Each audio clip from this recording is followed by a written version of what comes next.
Hello everyone, welcome to KPP Degree College. My name is Shailesh Ahire and I am from second year of Accounting and Finance.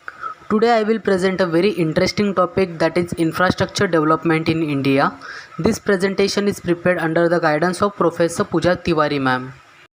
कहा जाता है कि किसी भी देश की डेवलपमेंट उस देश के इंफ्रास्ट्रक्चर के ऊपर डिपेंड होती है। इंफ्रास्ट्रक्चर पे इन्वेस्ट करने से देश को सिर्फ अच्छी रोड्स, हाईवेज और ब्रिजेस नहीं मिलते, बल्कि देश की इकोनॉमिक डेवलपमेंट भी खूब होती है। जब किसी देश में अच्छी रोड्स होती है तो उस देश में ट्रांसपोर्ट कनेक्टिविटी भी काफ़ी ज़्यादा स्ट्रॉन्ग हो जाती है, जिससे आने जाने में टाइम ड्यूरेशन कम लगता है। लोग आसानी से कम टाइम में अपनी ट्रैवलिंग को पूरा कर लेते हैं। बिजनेस को फ़ायदा होता है, आप कम टाइम में अपना प्रोडक्ट देश के किसी भी कोने में भेज सकते हो। ट्रांसपोर्टेशन कॉस्ट भी कम लगती है, जिससे टाइम और पैसा दोनों की भी बचत हो जाती है। साथ ही में देश का एक्सपोर्ट भी इसके द्वारा बढ़ता है। भारत में इंफ्रास्ट्रक्चर को बेहतर करने के लिए बीजेपी सरकार इस पर बहुत काम कर रही है। भारत में इंफ्रास्ट्रक्चर को स्ट्रॉन्ग करने के लिए भारत सरकार ने एक टारगेट सेट किया है कि वो 2024 तक देश में 60,000 किलोमीटर का वर्ल्ड क्लास हाईवे बनाएंगे। इससे देश की ग्रोथ की स्पीड और भी ज़्यादा तेज हो सके। अमेरिका के बाद भारत के पास दुनिया का दूसरा सबसे बड़ा रोड नेटवर्क है। चाइना से भी बड़ा भारत के पास रोड नेटवर्क है। लेकिन वही अगर हम एक्सप्रेसवेज की बात करते हैं तो उसमें नंबर 1 पे चाइना है और भारत टॉप 20 में भी नहीं आता है। भारत में रोड नेटवर्क में नेशनल हाईवेज़ का परसेंटेज सिर्फ 2% है। तो भारत सरकार ने इसी कमी को पूरा करने के लिए 2024 तक 60,000 किलोमीटर का world class national highway construct करने का टारगेट किया है। और ये जो अनाउंसमेंट है वो भारत के road transport and highway minister Nitin Gadkari ji ने रोड डेवलपमेंट इन इंडिया के 16th एनुअल कॉन्फ्रेंस में की थी। इस टारगेट को अचीव करने के लिए भारत सरकार को पर डे 40 किलोमीटर हाईवे बनाना होगा। अभी भारत सरकार पर डे 37 किलोमीटर हाईवे बना रही है। भारत सरकार ने 2021 के एंड तक per day 40 kilometre national highway की कंस्ट्रक्शन का टारगेट भी सेट किया हुआ है। इसी साल भारत ने 18 घंटों में 25.54 किलोमीटर का 4 लेन हाईवे बनाकर वर्ल्ड रिकॉर्ड कर दिया है। तो जिस स्पीड से भारत सरकार देश में हाईवेज बना रही है, तो ये पूरी तरह से मुमकिन है कि भारत सरकार पर डे 40 किलोमीटर की कंस्ट्रक्शन का टारगेट भी जल्दी ही अचीव कर लेगी और 2024 तक 60,000 किलोमीटर वर्ल्ड क्लास हाईवे भी भारत में बना देगी। अब जानते हैं कि भारत में हाईवेज़ को बनाने के लिए पैसे कहाँ से आएंगे। तो इस कॉन्फ्रेंस में नितिन गडकरी जी ने बताया था कि भारत सरकार नेशनल इंफ्रास्ट्रक्चर पाइपलाइन के ज़रिए इंफ्रास्ट्रक्चर डेवलपमेंट में 111 लाख करोड़ रुपए निवेश कर रही है। इसके अलावा नितिन गडकरी जी ने बताया है कि भारत सरकार ने ईयर ऑन ईयर बेसिस पे भारत का इंफ्रास्ट्रक्चर कैपिटल एक्सपेंडिचर 34% इंक्रीज़ किया है। तो भारत का इस साल का infra budget 5.54 lakh crore rupees है। अब इसमें से ऐसा नहीं है कि सारा का सारा पैसा हाईवे कंस्ट्रक्शन के लिए जाएगा। इसमें से कुछ पार्ट हाईवे कंस्ट्रक्शन में जाएगा, कुछ roads, bridges, tunnels, government buildings और दूसरे इंफ्रा प्रोजेक्ट्स में जाएगा। शायद आपको एक सवाल होगा कि नेशनल इंफ्रास्ट्रक्चर पाइपलाइन क्या है, तो मैं आपको बता देता हूँ। साल 2019 के ख़त्म होने से पहले भारत की फाइनेंस मिनिस्टर निर्मला सीतारामन जी ने एक प्रेस कॉन्फ्रेंस की थी और उसमें उन्होंने एक घोषणा की थी कि अगले 5 साल में भारत सरकार इंफ्रास्ट्रक्चर पे लगभग $1.4 ट्रिलियन मतलब 111 लाख करोड़ रुपए खर्च करने वाला है। इंफ्रास्ट्रक्चर पे इन्वेस्टमेंट की बात सबसे पहले हमारे प्रधानमंत्री नरेंद्र मोदी जी ने 2019 के इंडिपेंडेंस डे पे कही थी। मोदी जी की इस घोषणा के बाद फिनांस मिनिस्ट्री के द्वारा सितंबर 2019 में एक टास्क फोर्स का गठन किया गया ताकि इस प्लान को अचीव किया जा सके। इस टास्क फोर्स में नीति आयोग के सीईओ अमिताभ कांत जी भी मेंबर थे। टास्क फोर्स ने 4 महीनों तक इस प्लान में काम किया और एक प्रॉपर ब्लूप्रिंट भी तैयार कर लिया। और इस ब्लूप्रिंट को लेकर निर्मला सीतारामन जी ने दिसंबर 2019 को एक कॉन्फ्रेंस में बताया कि अगले 5 साल में भारत सरकार डिफरेंट सेक्टर्स में कितना पैसा खर्च करने वाली है। इस ब्लूप्रिंट में ये भी बताया गया है कि इस प्लान में सेंट्रल गवर्नमेंट का कंट्रीब्यूशन 39% होगा, स्टेट गवर्नमेंट का कंट्रीब्यूशन 39% और प्राइवेट कंपनीज का कंट्रीब्यूशन 22% होगा। फर्स्ट टाइम किसी गवर्नमेंट प्लान में प्राइवेट की इतनी बड़ी भूमिका इस प्रोजेक्ट में दिख रही है। इसके अलावा इस प्लान में एक मॉनिटरिंग मैकेनिज़्म भी होगा जो चेक करेगा कि काम सही से हो रहा है या नहीं हो रहा है। जो गोल सेट किए हुए हैं वो भी प्रॉपर तरीके से अचीव हो पा रहे हैं या फिर नहीं हो पा रहे हैं।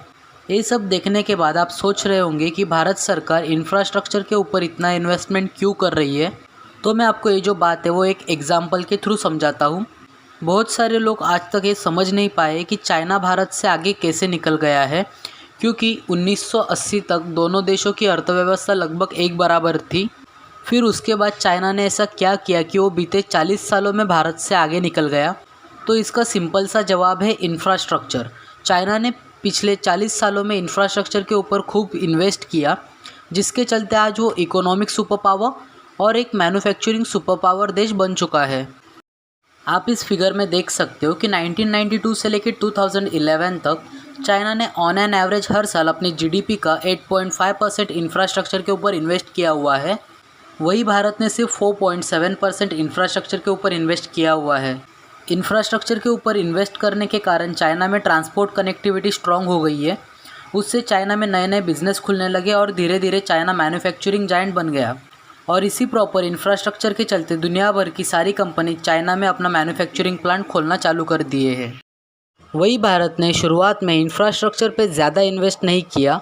इसके चलते भारत को 2022 तक सस्टेनेबल ग्रोथ मेंटेन करने के लिए India need to spend 50 trillion rupees, that is $777 billion. 50 trillion rupees लगभग $777 बिलियन इंफ्रास्ट्रक्चर में इन्वेस्ट करना होगा। इकोनॉमिक सर्वे के मुताबिक भारत को 2024-25 तक $5 ट्रिलियन इकोनॉमी बनाना है, तो उसे इंफ्रास्ट्रक्चर के ऊपर $1.4 ट्रिलियन खर्च करना होगा।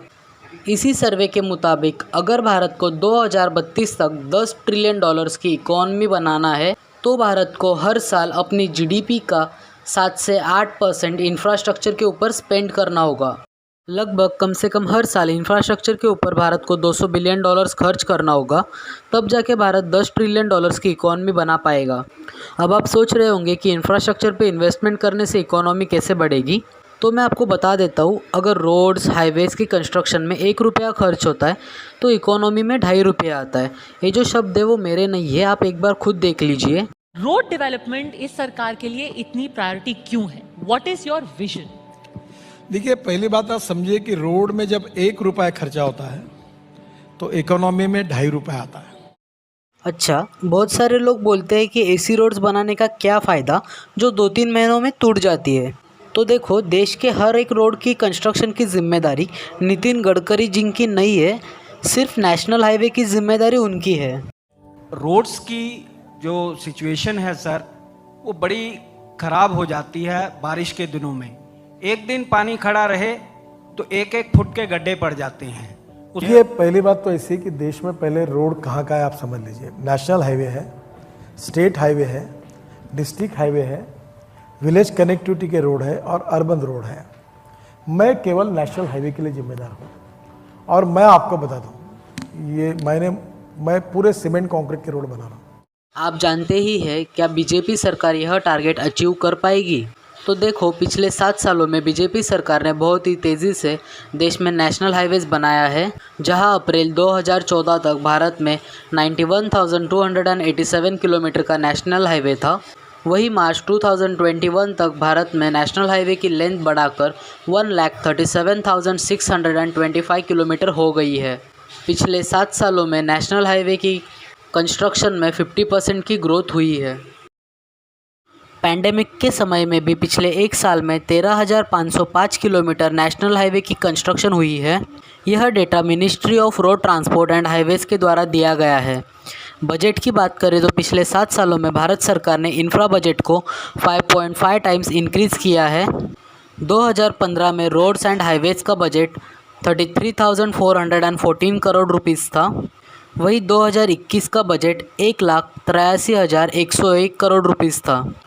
तो यह फिगर्स देखकर लगता है कि बीजेपी सरकार इंफ्रास्ट्रक्चर को लेकर बहुत ही ज़्यादा सीरियस है, और जिस स्पीड से काम हो रहा है उसे देखकर लगता है कि बीजेपी सरकार यह टारगेट बहुत ही आराम से अचीव कर लेगी। भारत की अर्थव्यवस्था को इससे क्या फ़ायदा होगा? इंफ्रास्ट्रक्चर में इन्वेस्ट करने से देश में बहुत सी एम्प्लॉयमेंट जनरेट होती है, लोगों को नौकरियां मिलती है, स्मॉल एंड मीडियम बिजनेस को भी इससे फ़ायदा होता है। बहुत से लोगों को यह लगता है कि इंफ्रास्ट्रक्चर में इन्वेस्टमेंट करने से सिर्फ मजदूरों को ही काम मिलता है, लेकिन ऐसा नहीं है। बहुत सी ऑपरेशन मैनेजमेंट जॉब भी इसके द्वारा क्रिएट होती है। तो इसीलिए दुनिया भर की सरकारें इंफ्रास्ट्रक्चर के ऊपर इन्वेस्ट कर रही है, जिससे देश में एक तो ट्रांसपोर्ट की कनेक्टिविटी बेहतर होती है और साथ ही में नौकरियां भी उपलब्ध होती है। इंफ्रास्ट्रक्चर पे इन्वेस्ट करने से देश के बैकवर्ड एरिया भी डेवलप होने लगते हैं।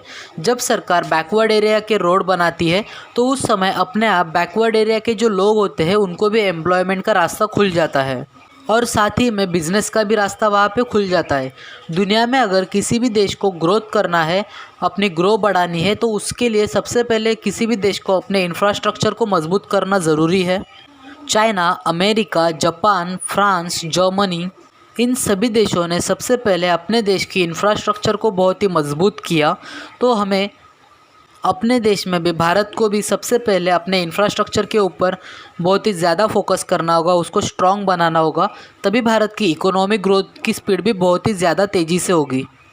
And this is all about infrastructure development in India. Thank you.